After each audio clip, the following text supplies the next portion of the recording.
Talk to it. Classic codes, I ain't taking it slow. Forgive me, Lord, I woke up in that mode. Whether the winters were left in the cold. Let me come to the ring, man. Let's get it. Fighting out of the southpaw stance. Standing at 6'2", 190 pounds. I give you, boy, I'm made different. I work too hard. Ain't no way I ain't getting paid different. This from the dirt, this from the mud. You ain't slave with me. This was strictly for my homies that was brave with me. You can't come in with me now if you ain't came with me. Skull looking at you side eye if you ain't with real life. I seen a couple people try and it ain't in pretty. I only keep the people around that stood on 10 with me. And if they start to stand on 9, that's where it end with me. It can end quickly. In the way I level up, I make them spin differently. I should start a foundation. They be make a wish in me. I got these hoes in the fringe. They can't seem to get to me. Yeah. All that. Yo, it's Classic with the classic codes. We got another live today. I got a great show for y'all. Before we get into it, you know I need you to hit the subscribe button, hit the like button, and turn on them notifications as we go along. Be active in the chat so we can interact. And if you're watching this on the playback, make sure you jump in them comments whether you agree or disagree, because we gotta crack these codes, man. But yeah, I got a great live show for y'all today, man. Let me put that artwork back up, man. The thumbnail god is here, man. We have arrived. I am in the building. Yes, sir. We got, so on the agenda today, man, we got a live reaction video. Finna do a reaction to Anton Daniels reaction. Actually, I'm gonna join his commentary on a specific topic. We're gonna get into that. That's kind of in alignment with what the thumbnail is. Then we going over into the question of the day. We got a fun question of the day today, so we're gonna get into that one. That's gonna be dope. And then we getting over into the code language conversation as well. And then from there we'll do chat Q&A. As long as everybody live, we're gonna ride it out, man. So man, I hope y'all ready, man. Let's go, man. I was feeling the fuck out that music earlier, man. Can I bring some of that back in, man? Let's do it, man. Because I still be trying to see. I be listening with my eyes. Yeah, I still be trying to see. I be moving like the prize. You can't find another me. Let's get focused. Want the fruits of your labor, gotta climb the tree. Yeah, I'm out here planting seeds, cause I got a lot to leave. I be putting in long miles, I ain't gotta stop to breathe. I be putting in long hours, I ain't gotta stop to sleep. Yeah, I'm putting in that time, put in work, I'm a different breed. All right, man. All right, let's get into the reaction video, man. Let me stop playing, yo. Let me get into the reaction video. But yeah, like I said, we heading over to Anton Daniels' channel. He doing a reaction on a specific topic, and I'm gonna add my commentary to it. So we just gonna see if we agree or disagree on this one, and we just gonna go like that, chat. Let's roll. Would y'all rather have a man that goes to work 50 plus hours a week and only thing he can do is financially provide, or would you rather have a man that can only work part-time but helps around the house, takes out the trash, does the yard maintenance, helps with the kids, takes the kid to practice, helps cook, clean, all of that and above? I'm curious to know. I hear a lot of women when they talk about they want a man, they say they want a provider. And when they say provider, they only think financial wise, and the man lacks in the other aspects of, you know, helping around the house, helping with the kids. And when they are left to do it, they are. Before she get too far, because I haven't watched this already, so I don't know how much Anton is going to speak and for how long. So before she gets too far, fundamentally, I want to say that a lot of times we are in places where we try to disregard duality. There's pros and cons to everything. There are pros and cons to everything. And so oftentimes, a lot of times, people have fairy tales in their mind and they feel as though they can use universal law like manifestation and spirituality and prayer and all these other different forms of universal law. They feel like they could put those things into practice and live this this wonderland or this Pleasantville life where there's a significant imbalance when it comes to duality. But life is going to be all encompassing. And so with the good, there will be the bad, and that's okay, right? Because the bad is a matter of perspective anyway. But just understand that it won't always be roses and bubbles. It just doesn't work like that. And so, yeah, for the women who think that they can have a man that makes a grip of resources, but has ample time as well, that's going to be a minute group of men. And then inside of that minute group, you have to find him attractive. He has to find you attractive. And then all the other stuff has to line up. You see where I'm going with this? It's a lottery ticket. So, yeah, just in the door, I wanted to get that off. Let's go back a little bit and let her cook.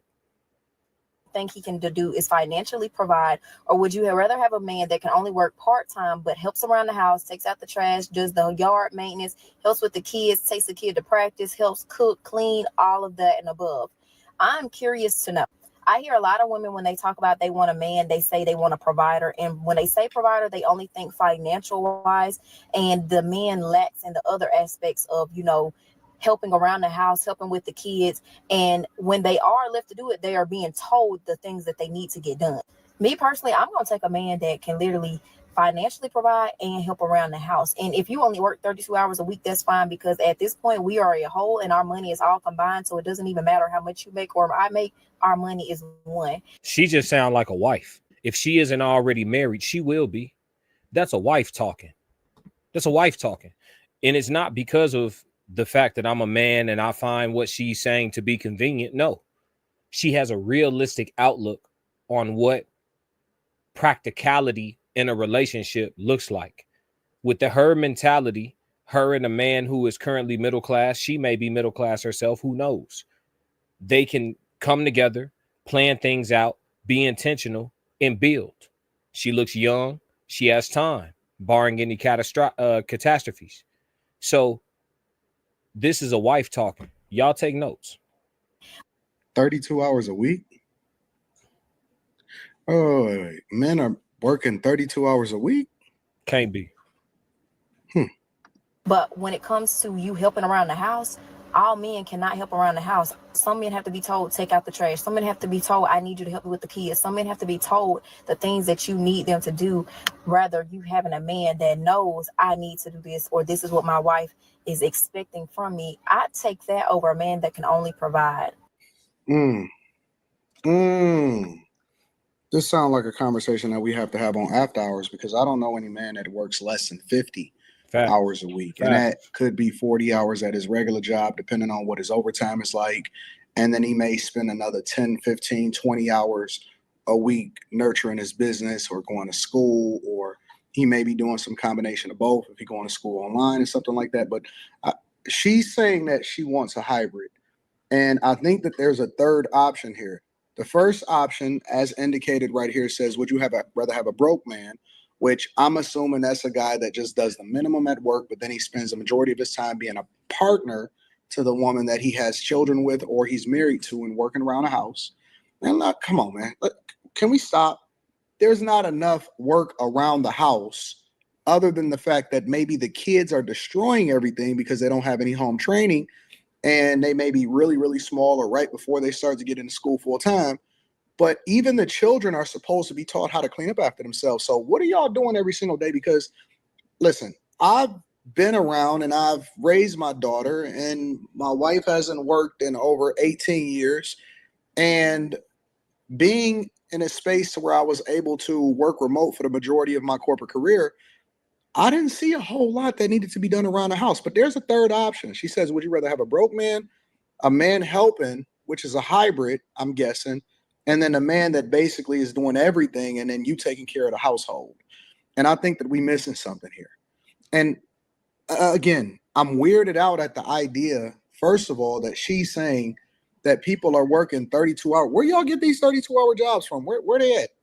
Fact. I'm guessing maybe it's either fast food or retail or some form of maybe a UPS overnight stocker or something like that. That's the only thing that I can think of that they offer in 32 hours. Because if you turn it down overtime, if you turn it down full time, that means you turn it down benefits and all of that stuff. And then we also focusing on the idea that the woman is also, as a person that had children, is contributing into the household financially, which is cool. I don't have any problem with that. I think that most people are normal and most people need jobs and or purpose. But that also means that you guys can't nurture the children the way that you need to, especially if you have multiple children, because somebody else got to be raising them. Either Meemaw raising them, grandma, or latchkey, or daycare, which you basically going to work to pay for daycare. You might as well not even go to work. And I think that every relationship is different. People need to do things that work from them, especially early in relationships, because early in relationships, you're not going to be in a space most of the time if you get married early, right? I'm talking about the people that get married in their 20s, early 20s, mid 20s, whatever. You still figuring it out. So prior to you guys having children, and let's be clear, the only time that I think that a woman should be a stay-at-home mother is if she's just that, a mother. If you are just a woman and you don't have no sense of direction, no purpose, I mean, if you have a significant amount of resources as a man, yeah, okay, then she can do something more purposeful. Maybe she can go to school and then do some volunteer work, or maybe she can do some philanthropic work or whatever, right? Maybe she spends more time helping you to build a business or something. But every single adult needs to be purposeful. Nobody just needs to be sitting around, because an idle mind is a devil's workshop. Yeah, no, that's more than true. That's more than true. And I spoke about that in previous pieces of content where I said that it seems as though with some of these modern women, when you let them describe what's ideal to them, a lot of their greatest goals in life consist of them getting to a place where they have an opportunity to be purposeless people. They want to be taken care of in totality and completely, to the point where even the things that they would need to be responsible for in exchange for being taken care of, the aforementioned cooking, cleaning, nurturing, et cetera, if you have someone that's rich enough, you have a staff for that. So now you have a cleaning crew, you have a nanny, you have this, that, and the third. So essentially a woman whose desire is to be completely covered at every turn as far as what her job could be, that's someone who desires to be purposeless. So I agree with him when he says that everybody needs to be purposeful and have a purpose. And I also agree when he said that, people need to do what works for them, because what works for each couple isn't going to be cookie cutter, right? I think that the principles are what should be cookie cutter, right? So the idea of the man and the woman both having a realistic approach to dating, a man and a woman both having a realistic sense of what's obtainable for them, each one of them, a man and a woman having a realistic sense of what things should look like at different age brackets. I mean, you've got 23-year-old chicks who've only been dating 23 and 24-year-old guys getting on podcast panels and saying, dudes be broke and dudes don't be having this and that. Like, you dating dudes your age and you hella young. What do you expect for this man to have? Like, it's a lot of people living in la la land, and it's not just young, right? You have older women who are saying certain things about older men and what comes with them. What do you expect? If you're 50 and you're dating a 50-year-old single man, there's a multitude of reasons why he's a 50-year-old single man, just like there's a multitude of reasons why you are a 50-year-old single woman. So you got to have a realistic understanding, even going into a date at that age. I think there's just a lack of grasp on reality these days, by and large. We've been given the green light to operate in delusion for too long.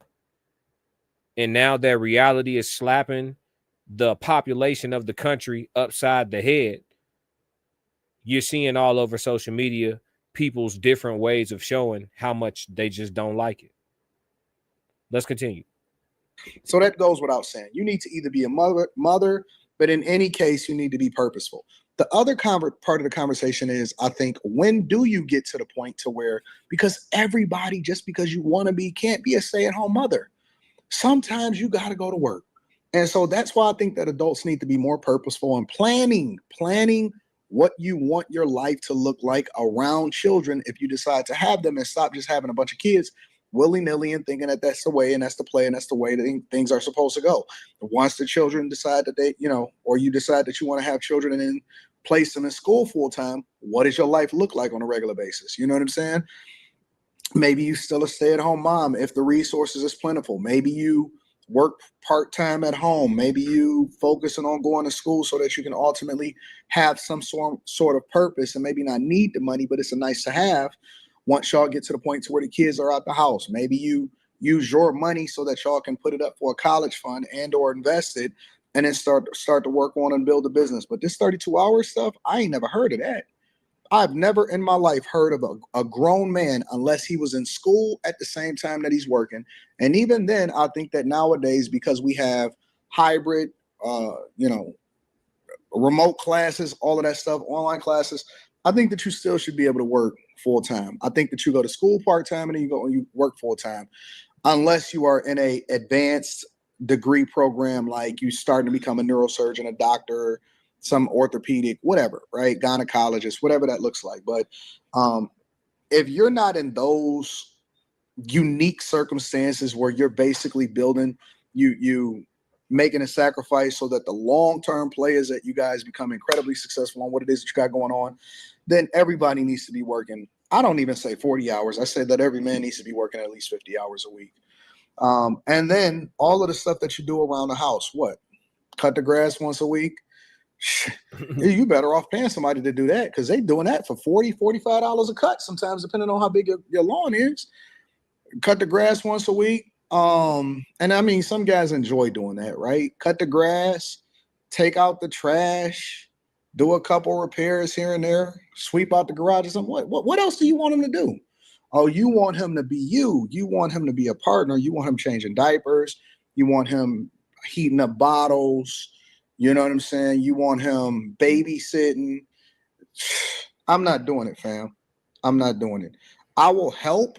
I will do it because I like to. I do it because I like my child. I want to be participatory in the growth of my child. I don't mind watching my child because it's my child and I like spending time with her. I don't even look at it as watching her. I mean, obviously this is when she was little. She's 17 now. But I am not going to be a baby mama. Right. Right. Yeah. And this speaks to something I covered too in a previous piece of content, when I was simply saying that there's a lot of women now in our modern society that feel almost, it seemed, and I'm going off of what I see women saying on platforms, and I watch a decent amount of content every day. It's almost like the ones who are not going to end up being wives, or at least not going to, stay with someone to death do us part, those women, those are the ones I'm talking about, not the ones that are, obviously the last of the Mohicans. But it seems to be a lot of women that are not fulfilled or don't think they would be fulfilled from participating and playing out the role, the natural role. I don't even want to use the word traditional. I'll just say the natural role of a woman.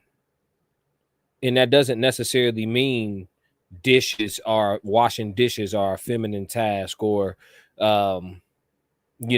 cleaning the windows and the bathroom are a feminine task. It's not even saying that. It's more so just saying like taking care of home and all that encompasses, while the man go out and bring home the bacon or whatever the case may be. It doesn't seem to be, or there seems to be a lot of women in today's time that don't feel like they would get fulfillment in playing those roles.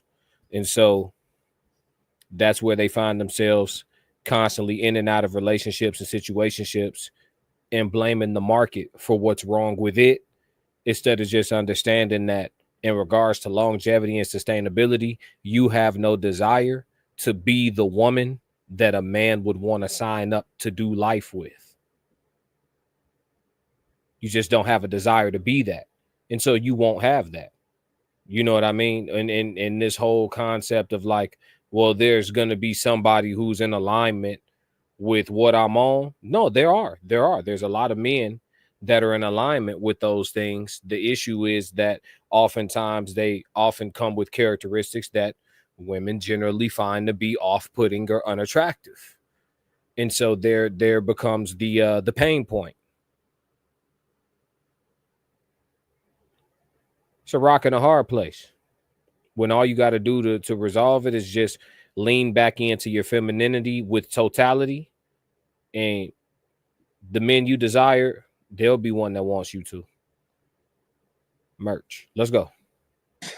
That's what we used to call the women in our family.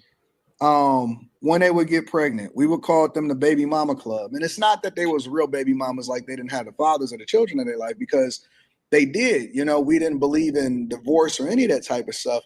But we would call them the baby mama club because it would be expected for them to basically not work and to focus the majority of their daytime energy on the children. And so a lot of times they would connect with each other, they would get together, they would have lunch with each other.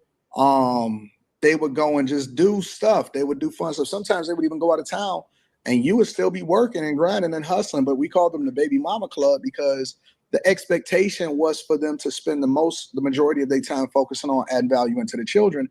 And I would say that that is one of the things that I am most appreciative of, probably of my wife, is that I think that my daughter and the good person that she is and all of our children, that largely came from the nurturing and the time that was spent, direct connection with the children, and, you know, having that community effect and that feel, and dedicating okay. Anton, getting off into a whole personal story. I think we got what we need from that one. Make sure y'all tap in with Anton from AntonDaniels.com. Make sure y'all tap in with his content. I always put links to anything of his in the descriptions. And so all throughout my videos, anything I react to from his channels, he's easy to find from my channel for sure. So shout out to Anton. But yeah, in closing, in regards to that live reaction, in closing, I think that a lot of modern women are looking for a hybrid that doesn't come with the features that they feel like, you know, go together. I mean, it's math at the end of the day, right? You've got 24 hours in a day. And then of that 24 hours in a day, you have, you know what I mean? You have the amount of time you got to work. You got the amount of time you got to commute. You have the amount of time, you know what I mean, that you have to spend. You have rest. You have, you know, it's math at the end of the day. So oftentimes for the women that are looking for a man who has time and money, both in abundance, it's rare air. But yeah, we're going to move on off of the reaction video and we're going to move into the question of the day. Let me get that ready for y'all, man.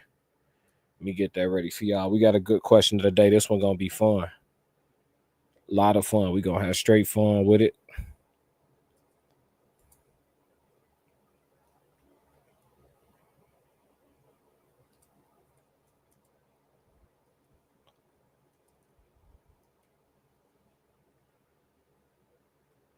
All right, so the question of the day, here we go.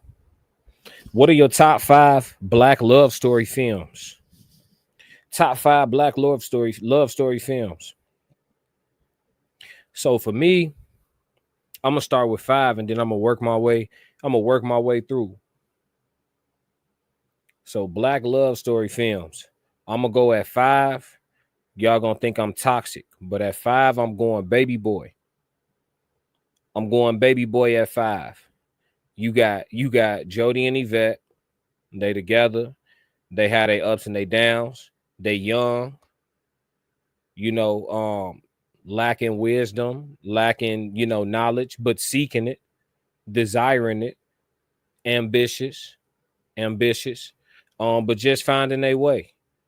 And through all the navigating of the toxicity and the learning on each other, hurting each other's feelings, you know, learning how to deal and cope with their own emotions.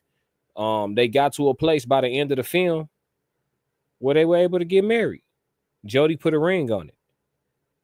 All the storms they weathered prior to locking it in and making a covenant and taking vows, Jody and Yvette really got to know each other for real, got to learn each other and appreciate each other for a multitude of different reasons that were more powerful than the toxicity that they had. A lot of it was just growing pains if you look at it. A lot of it was just growing pains. Jody lacked a lot of guidance. And Yvette, she was at that age where she was young and foolish for a boy. But at the end of the day, they weathered all the storms. Jody kept himself safe, proved to be a protector, and a provider by the end of the film. And again, they locked it in, got engaged to be married. I believe they got married, and also were bringing and expecting another child into the world. So I got to go Baby Boy at number 5. Top 5 Black love story films. At number 4, we gonna go Brown Sugar. At number 4, I'm going Brown Sugar. Black love story films. You had Taye Diggs and Sanaa Lathan in the film in Brown Sugar as the lead characters, and then you had Mos Def and Queen Latifah in they supporting roles.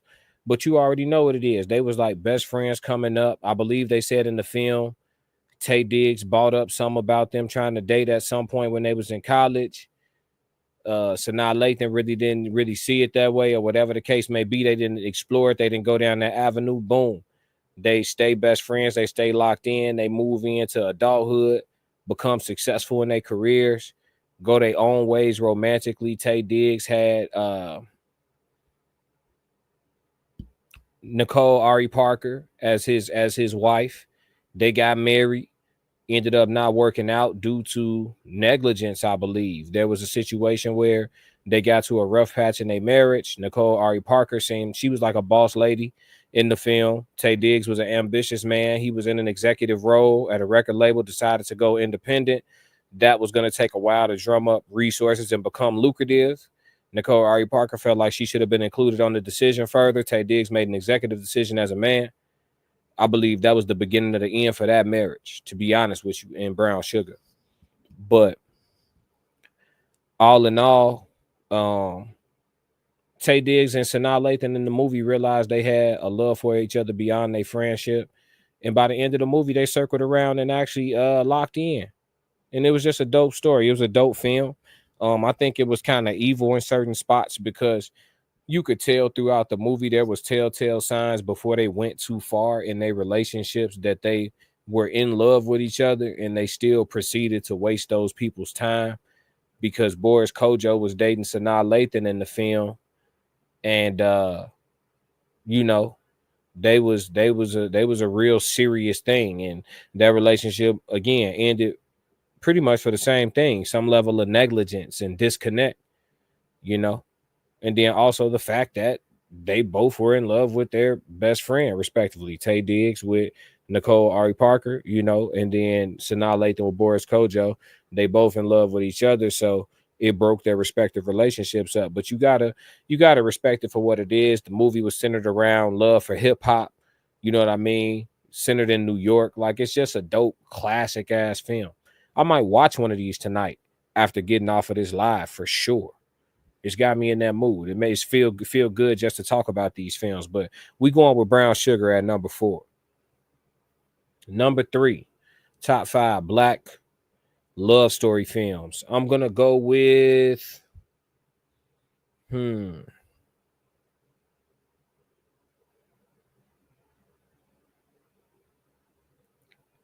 at 3, Love and Basketball. I'm going Love and Basketball at 3. Top 5 Black love story films. I'm going with Love and Basketball. The good old-fashioned classic story of Monica and Quincy. You know, yo, Q and Monica. Yeah. Monica and Quincy. It don't get no more classic than that. We got to go Love and Basketball. The girl next door story. You know what I mean? The cute girl moving next door. She's super tomboyed up.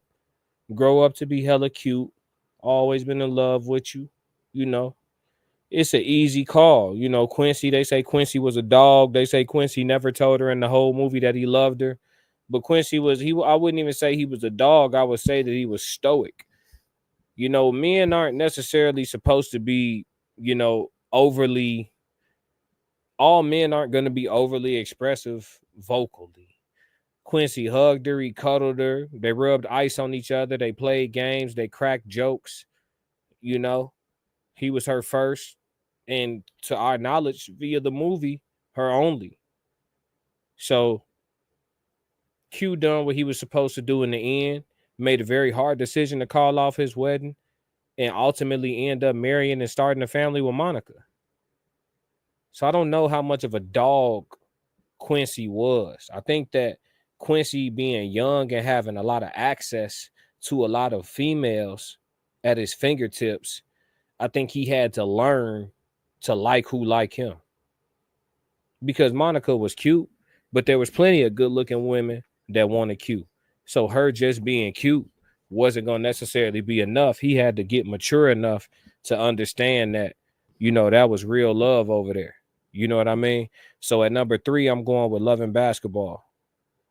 I know what my number 1 going to be, but I got to think what my number 2 top 5 black love story film. We on number 2. So just for a recap for the person that just jumped in the chat, 333, if you with me. But so for the top 5 black love story films, I came in at number 5. I said Baby Boy. Number 4, Brown Sugar. Number 3, we went with Love and Basketball. So for number 2 on the top 5 black love story films,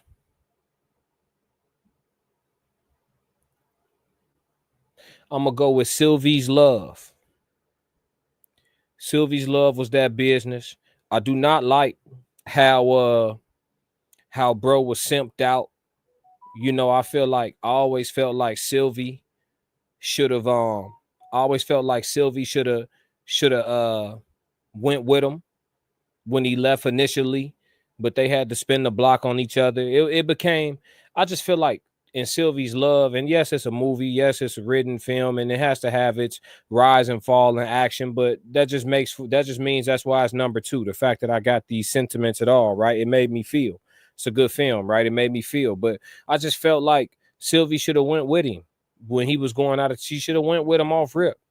Now when they double back to each other, and that'd be my issue with double backs anyway, is that now when they double back to each other, it comes with all this extra sometimes, you know, just the baggage that you pick up in the meantime, in between time, before y'all work y'all way back around. You know what I'm saying? So that's my only thing with that. But like, I would have to put it in the top, probably put it at number 2, just because it has so many layers to it. And it was so centered around them. It was so centered around their love and everything like that. So it's just, you know, it was one of those things where you can't deny it. It's got to go at number 2, even though certain things about the movie that irk me. But like I said, that's what makes for a great film, because it makes you feel. But I can't deny it. So I'm going to put that at number 2. So far, top 5, we got Baby Boy at 5, Brown Sugar at 4. At number 3, we got Love and Basketball. Number 2, Sylvie's Love. And my number 1 black love story film, this is just my favorites, my top 5, my personal top 5. About Last Night, the remake with Michael Ealy, Kevin Hart, Regina Hall. That joint is fire. It's my favorite. I rewatch it on a regular basis.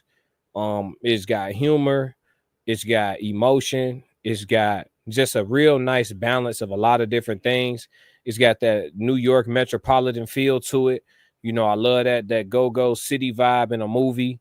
I don't like to live that way. I'm not a city person myself. I'm more of the older I get, I like to be in a rural environment, you know, kind of out the way, a little quarter mile away from the nearest neighbor type vibes.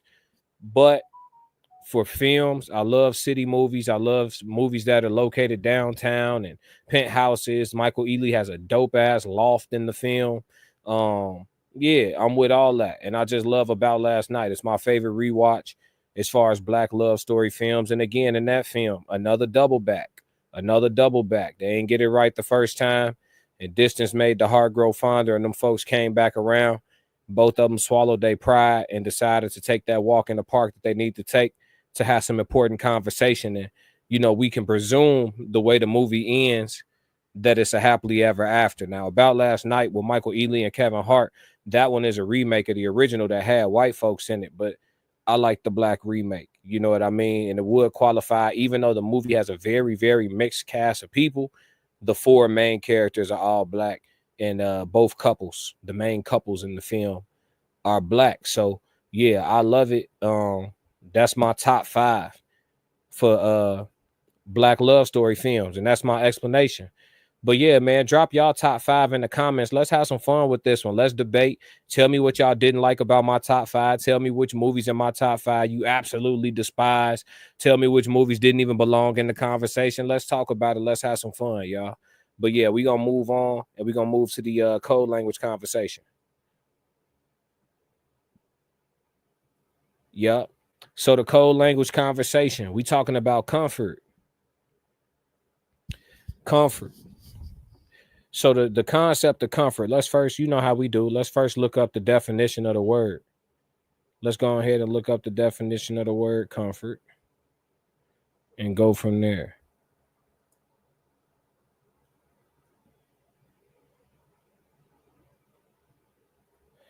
All right, so the meaning of the word comfort, a state of physical ease and freedom from pain or constraint. The second definition, the easing or alleviation of a person's feelings of grief or distress. So comfort.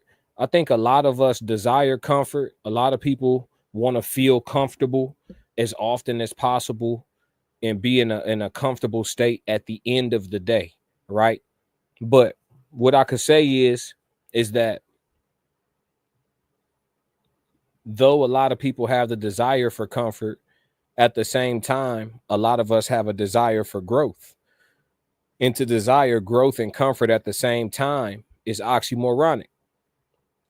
So we have to mine that out, and we have to break that down. Something I just said was very important. I believe a lot of folks want comfort at the end of the day, but through the day, your day should be filled with progress, discomfort, and growth. I believe that comfort should be the gold pot at the end of the rainbow, because ultimately retirement should be on folks' mind. Does retirement to me doesn't mean you wake up every day and you don't have anything to do anymore and you could just do crossword puzzles and chill. That's not what retirement means to me. It means that you spend your days doing things that you want to do, but you definitely spend your days doing things and still being a progressive person, still growing as a person. Like, I plan to retire early from day job work. When that day comes, I'll have more time to do so many things that I have to like squeeze in that small incremental time, like learning other languages and things like that. I can take 2 months out of a year and really lock in and just learn another language versus like having to do a little bit of Duolingo every day. You know what I mean?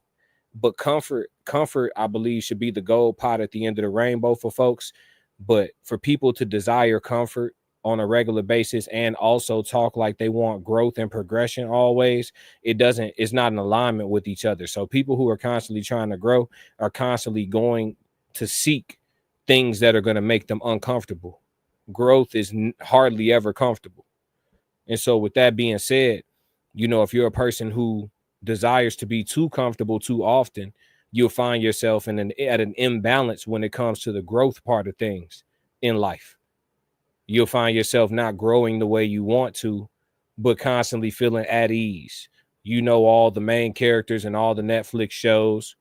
Maybe you've read 2 or 3 books. That's fairly productive, you know, but you're not spending your time progressing at whatever said thing is that you want to grow at. And so that's where the code language comfort, you know, needs to be discussed. It's one of those things like chat, y'all talk to me. Where do y'all think comfort is appropriate and where do you think comfort is inappropriate? I just believe that knowing when and where applies to a lot of things. Discernment applies to a lot of things. There's days where people choose comfort over discipline.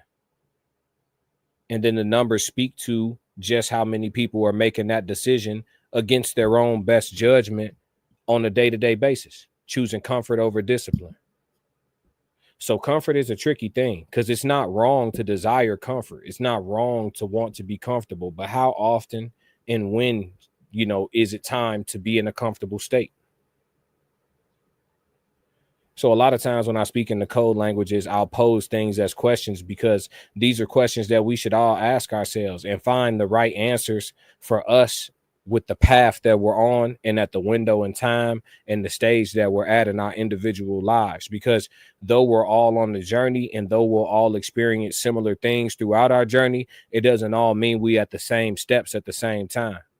And so what comfort means to somebody who's a multimillionaire means something totally different to a person who is working 60 hours at minimum wage just to scrape by because they got, they're a single parent of 3 or something. You know what I mean? Comfort, two different things, two different applications of it, two different desires for it, two different rooms to find time for it. Totally different, right? So we have to mine these concepts out.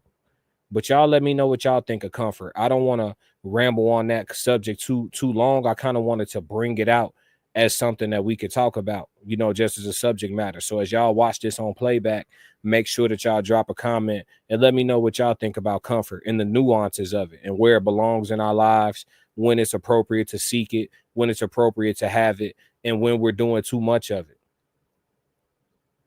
But yeah, y'all, so that's all I got on the code language for today. But this been a good live. This been a quick one, man. It's been a quick one.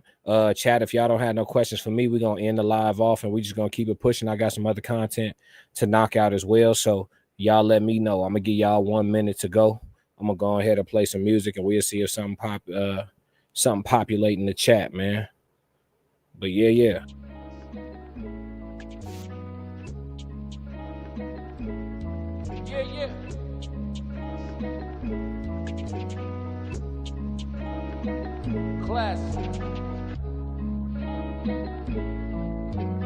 Yeah. Yeah.